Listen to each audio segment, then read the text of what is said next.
The Northern Great Basin Conservation Bank is located in the high desert of eastern Oregon and encompasses roughly 40,000 acres.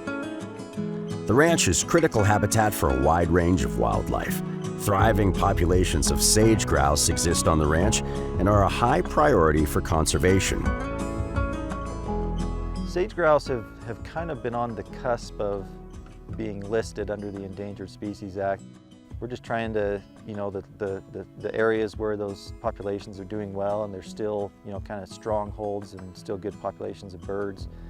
We want to do everything we can to conserve those populations. So one of the ways that we monitor sage-grouse populations is to count the leks. And so a lek is just an area where they congregate in the spring to breed, and the males kind of do a dance, a display, and puff out their air sacs. And the males only strut for a couple hours, right after the sun comes up. So you got to go out early in the morning, and you stay a ways back from the lek and use, binoculars, spotting scope, and count the number of birds that are there at the lek.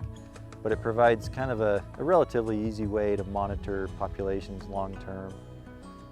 So these are the colors that we're putting on them. These right here are the VHF transmitters. So this is what we use to go out and actually physically locate them on the ground. And then this up on top here is our GPS logger. It's got a little solar panel on top. As long as it's got a good charge, it will continuously be taking points. And then we can go and download those and throw it into ArcMap and see all the different habitats and which range they're utilizing.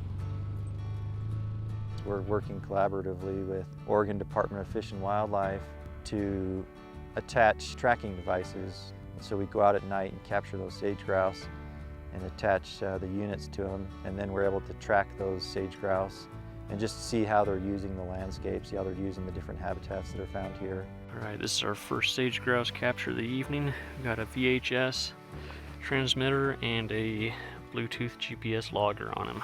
So go ahead and let this male go.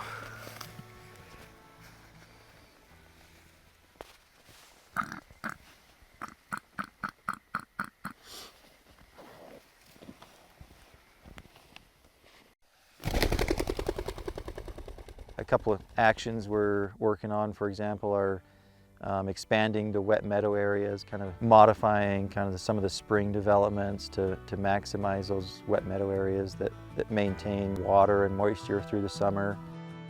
Wet meadows are really, really important for sage-grouse and other species of wildlife too, because they're an area that typically stays green through the summer, or at least longer than the rest of the vegetation. Those areas are disproportionately important to sage-grouse, and the chicks can find stuff to eat there. And so we work on kind of restoring and maintaining those wet meadows. You get those forbs growing through the summer that the sage-grouse can feed on. There's actually quite a few of those types of areas on this property, and so we're working to restore those and kind of preserve those over time. With lower elevation sagebrush rangelands and higher elevation fir, pine, and aspen stands, this property is rich with wildlife, including elk and mule deer.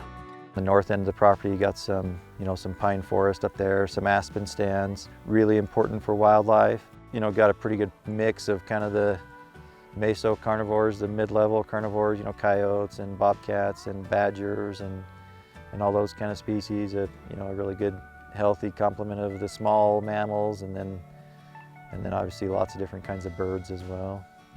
In some of the sage-grouse areas, we look to cut the junipers and keep the junipers from expanding out into the sagebrush. In some of the areas where it's really important, big game winter range, mule deer winter range, we'll leave some of those junipers and some of those conifers in place so that they can kind of use them for thermal cover.